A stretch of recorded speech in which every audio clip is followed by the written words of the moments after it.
نهج حياة جئنا تبصرة عن كل ضلال أعددنا بضع رسالات تحمل نورا للأجيال معنا ലിവർപൂളിലേക്ക് ഫർസാനെ കാണാൻ വന്നപ്പോൾ എന്നാൽ പിന്നെ ഇവിടെ ഉള്ള കുറച്ച് ആൾക്കാരെ മീറ്റ് ചെയ്തേക്കാം എന്ന് വിചാരിച്ച് നമ്മളെ ഫർസാൻ്റെ കടയാണ് കഫേ ഗൂച്ചി. അങ്ങനെ ഇവിടെ വന്നു. കുറച്ച് ആൾക്കാർ വരുന്നു എന്ന് പറഞ്ഞു. എത്ര ആൾക്കാർ വന്നു? നിങ്ങളുണ്ടായിരുന്നു എല്ലാവരും വന്നപ്പോൾ? 7 പേര് ഉണ്ടായിരുന്നു നടക്കുന്നു. അപ്പം അങ്ങനെ കുറച്ച് ആൾക്കാർ വന്ന് ഇങ്ങനെ നെറ്റ്വർക്കിംഗ് ഒക്കെ ചെയ്ത്, എപ്പോഴും നെറ്റ്വർക്ക് ചെയ്യാൻ നേരത്തെ എന്തെങ്കിലുമൊക്കെ ഒന്ന് നടക്കാറുണ്ട്.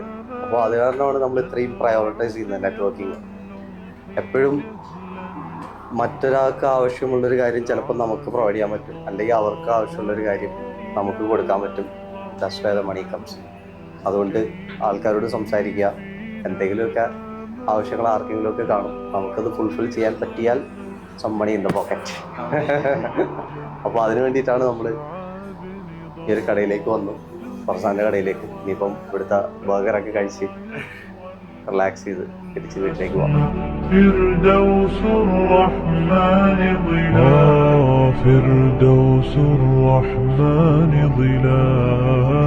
വീട് വിറ്റ് പോകുന്നത് കുറവാണെങ്കിൽ ഈ ഫ്ലിപ്പ് എന്ന് പറഞ്ഞ സാധനം എപ്പോഴാവുന്നത്? വീട് വിറ്റ് കഴിയുമ്പോഴാവുന്നത്. വീട് വിറ്റാലേ കാശ് കിട്ടും, വിൽക്കാൻ പറ്റിയില്ലെങ്കിൽ എന്ത് ചെയ്യും?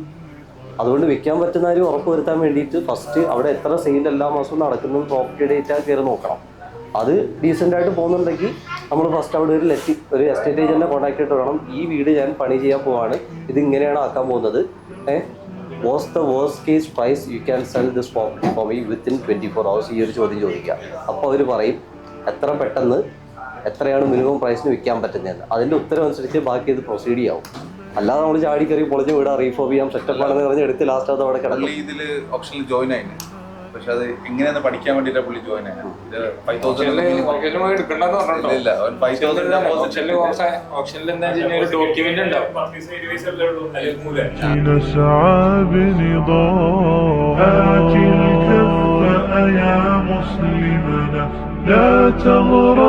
എടുത്ത് പറഞ്ഞ് ഇപ്പം എല്ലാ മാസവും ഒരു 2 തവണ കാർ വാഷ് ചെയ്യുന്ന ആളാന്ന് വെച്ചോ, ഒരു കാർ വാഷിന് 30 പൗണ്ടാന്ന് വെച്ചോ, 2 തവണ കാർ വാഷ് ചെയ്യാൻ എത്രയാ?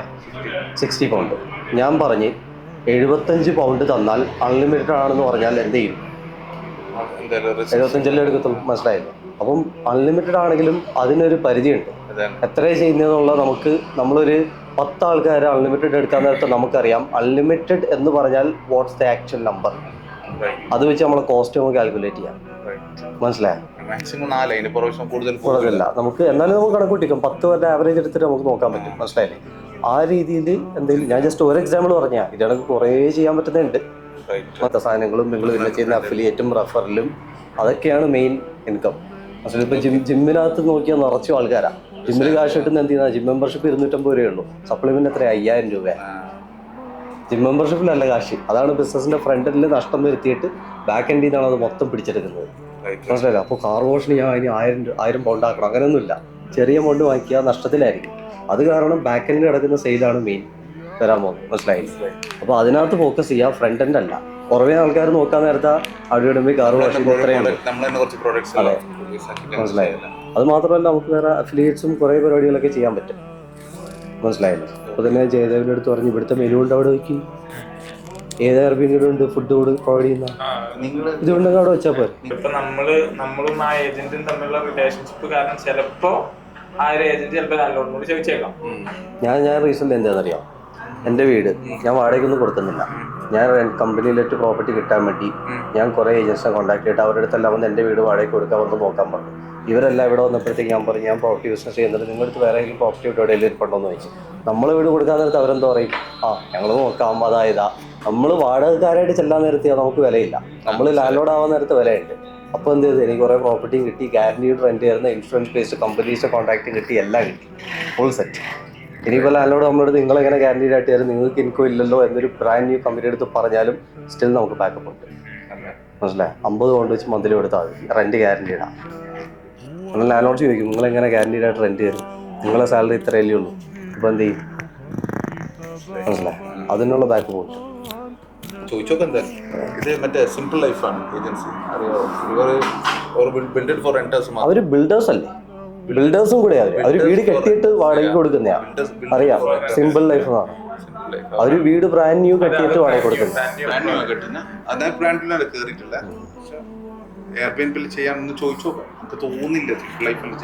അത് അവര് കെട്ടിക്കഴിഞ്ഞ് ഏജൻസിന് കൊടുക്കാൻ വരെ കാത്തു നിൽക്കില്ലേ, പണി നടക്കുന്ന സമയത്ത് നേരെ പോയി ചോദിക്കണം. ഞാൻ ചില ഇൻവെസ്റ്റേഴ്സുമായിട്ടുള്ള റിലേഷൻഷിപ്പ് പോവാതിരിക്കാൻ എൻ്റെ കയ്യിൽ നിന്ന് കാശിട്ട് ഞാൻ ഫുള്ളായിട്ട് മാനേജ് ചെയ്യുന്നു. ഞാൻ അങ്ങോട്ട് കാശിട്ട് ബുക്കിങ്സ് വരാതെയാണെങ്കിലും ഫുൾ മൊത്തം ഞാൻ കവർ ചെയ്യുന്നു അവരുമായിട്ടുള്ള റിലേഷൻഷിപ്പ് പോവാതിരിക്കാൻ. അതായത് ചാനൽ മാനേജറിൻ്റെ കാശ് ക്ലീനിങ് മൊത്തം ഞാൻ നോക്കുന്നത് കംപ്ലീറ്റ്. എൻ്റെ അക്കൗണ്ടിൽ നിന്ന് പൊയ്ക്കൊണ്ടിരിക്കുക എല്ലാ മാസവും.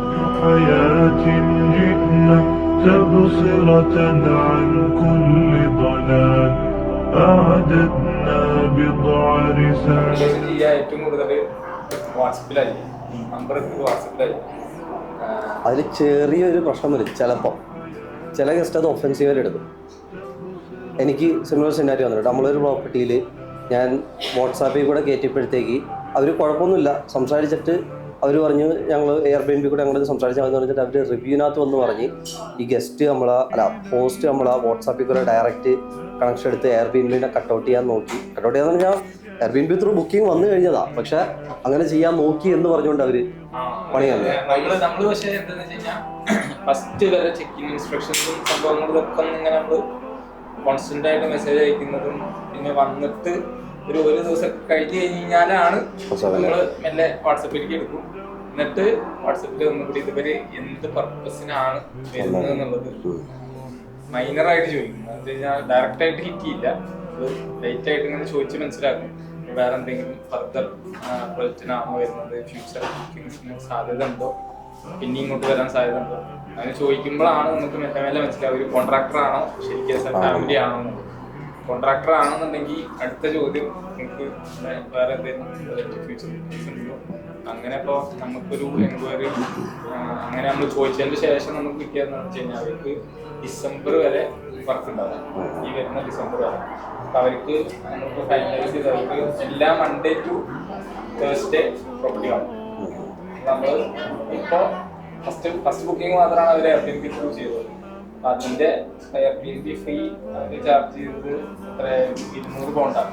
അപ്പം 200 പൗണ്ടിൻ്റെ അടുത്ത് അവർ ഡിസ്കൗണ്ട് കൊടുത്ത് നമ്മൾ ചാനൽ മാനേജർ യൂസ് ചെയ്യുന്നുണ്ടോ? നല്ലതാണോ? കുഴപ്പമില്ല. അത് പ്രശ്നം പ്രശ്നം കാരണം അപ്ലിസ്റ്റിങ് യൂസ് ചെയ്യാനാണ് ഉദ്ദേശിച്ചിരുന്നത്.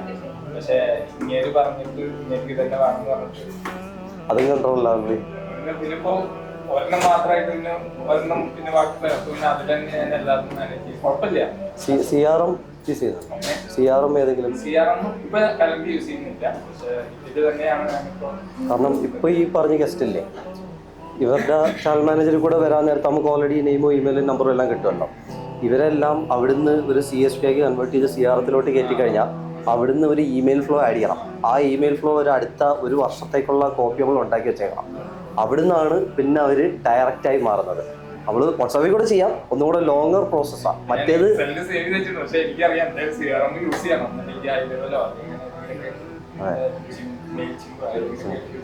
അങ്ങനെ നേരത്തെ നമ്മളൊന്നും ചെയ്യണ്ട. ഇന്ന ഗസ്റ്റ് ബുക്ക് കഴിഞ്ഞ് ചെക്കൗട്ട് ചെയ്ത് ഇത്ര ദിവസം കഴിഞ്ഞ് ഒരു ഇമെയിൽ, ഇത്ര ദിവസം കഴിഞ്ഞ് അടുത്ത ഇമെയിൽ, അതങ്ങ് അവിടെ നടന്നുകൊണ്ടിരിക്കും. ആ ഒരു പ്രോപ്പർട്ടി അവർക്ക് 3 ബെഡ്റൂം മൊത്തം ചെയ്തെടുക്കാൻ നിയർലി 4000 സംതിങ് ആയെന്ന്. ഇതേ ലിവർപൂളിൽ സ്റ്റേജിങ് സർവീസ് കൊടുക്കുന്ന ആൾക്കാരെ എനിക്കറിയാം. അവർ ചാർജ് ചെയ്യുന്നത് 3 ബെഡ്റൂമിന് 8,500 9,000. അപ്പോൾ തന്നെ 4000 പൗണ്ടോളം പ്രോഫിറ്റ് കിട്ടിക്കഴിഞ്ഞു അവിടെ തന്നെ. ഈ സെയിം എമൗണ്ട് ചെയ്യാൻ പറ്റും. ഞാൻ പറഞ്ഞു എന്നാൽ പിന്നെ സ്റ്റേജിങ് സർവീസായിട്ട് പ്രൊവൈഡ് ചെയ്യുന്നത്. വെറുതെ പ്രോപ്പർട്ടി സോഴ്സിൽ നിൽക്കുന്നതിന് അറിയാവുന്ന കാര്യം എന്താണോ അത് ചെയ്യുക. അറിഞ്ഞുകൂടാത്ത പണിക്ക് ഇനി ആദ്യം തൊട്ട് പഠിച്ചെടുക്കുന്നതിനെന്നല്ല അറിയാവുന്ന നല്ലപോലെ ചെയ്യുന്നതാണ്. അതാണ് ക്വിക്കസ്റ്റ്. 3 കാര്യങ്ങൾ ഒരിക്കലും സാച്ചുറേറ്റ് ആവത്തില്ല. ഒന്ന് അക്കോമഡേഷൻ. കാരണം everyone need somewhere to live in. മനസ്സിലായില്ലേ? അത് എല്ലാ വീടിനും ഒരു കോൺട്രാക്ട് ഉണ്ട്. അത് എപ്പോഴെങ്കിലും ഒക്കെ എൻഡ് ചെയ്യും. എല്ലായിടത്തും ഇഷ്യൂ എടുക്കുക. സോ ആൾക്കാർ ഇങ്ങനെ റോൾ ചെയ്തുകൊണ്ടേയിരിക്കും. ഇപ്പോൾ കിടക്കാൻ സ്ഥലം ഉള്ളത് ഒരിക്കലും സാച്ചുറേറ്റ് ആവത്തില്ല. 2 ഹെൽത്ത് അസുഖങ്ങൾ വന്നുകൊണ്ടേയിരിക്കും. സോ ഹോസ്പിറ്റൽ ഫീൽഡ്സ് ഒരിക്കലും സാച്ചുറേറ്റ് ആവത്തില്ല. 3 റിലേഷൻഷിപ്പ്. ഇത് 3 മാർക്കറ്റും എപ്പോഴും ടോപ്പായിരിക്കും. മനസ്സിലായി? വരും എന്നൊക്കെ പറയും, പക്ഷെ അങ്ങനെ വരത്തില്ല. മനസ്സിലായി? ഈ വീട് പർച്ചേസ് ചെയ്യുന്നതാണെങ്കിൽ അപ്പ് ആൻഡ് ഡൗൺസ് വരും. ഈ വാടകയ്ക്കുള്ള അങ്ങനെയല്ല, അത് ലൈഫ് ലോങ് ആണ്. കാരണം വീട് വാങ്ങിക്കുന്ന ആൾക്കാർ കുറേ ഉണ്ട്. ആ വീടെല്ലാം വാടകയ്ക്ക് കൊടുക്കട്ടെ, അവർക്ക് എല്ലാ വീട്ടിലും കൂടെ താമസിക്കാൻ പറ്റത്തില്ലല്ലോ. അത് കണക്ക് വാടകയ്ക്ക് കൊടുത്തിട്ടേക്കുന്ന വീട് ചിലപ്പോൾ പൊളിയും, അത് റീഫർബ് ചെയ്യും, പിന്നെ പുതിയ ടെനൻസ് നോക്കും, അതിങ്ങനെ നടന്നുകൊണ്ടേയിരിക്കും. ഈ എല്ലാ ആൾക്കാരും സ്റ്റാർട്ട് ചെയ്യാത്തതിന്റെ മെയിൻ റീസൺ അത് സാച്ചുറേറ്റഡ്. എന്നിട്ട് അവർക്ക് ഇപ്പം എന്താ ചെയ്യുന്ന, പുള്ളിക്ക് വാറിംഗ്ടണിൽ ഒരു വർഷത്തെ ഒരു എൻക്വയറി വന്നു, ഷോർട്ട് ടേം ലെറ്റ് ആയിട്ട്, വാടകയ്ക്കല്ല, ഷോർട്ട് ടേം ലെറ്റ് ആയിട്ട് ഒരു വർഷത്തെ. അവരുടെ ബഡ്ജറ്റ് 105,000 പൗണ്ട്. പുള്ളിയെടുത്ത് പ്രോപ്പർട്ടി ഇല്ലായിരുന്നു, കാരണം ഒരു വർഷത്തേക്ക് വിളിക്കാൻ പ്രോപ്പർട്ടി കാണത്തില്ല. പുള്ളി ഉണ്ടെന്ന് പറഞ്ഞിട്ട് നേരെ പോയി പ്രോപ്പർട്ടി പോയി സെക്യൂർ ചെയ്തിട്ട് അവിടെ ബെഡും എല്ലാം എടുത്തിട്ട് മൊത്തം സെറ്റപ്പ് ആക്കി അതെടുത്ത് കൊടുത്ത് 45,000 പൗണ്ട് ലാൻഡ് ലോഡിന് റെന്റും ബാക്കി എക്സ്പെൻസസും ബാക്കി പ്രോഫിറ്റ്. نورا للأجيال ميزنا الله بقرآن يعصمنا إن غصنا مال إن مهمتنا في الدنيا ندعو لله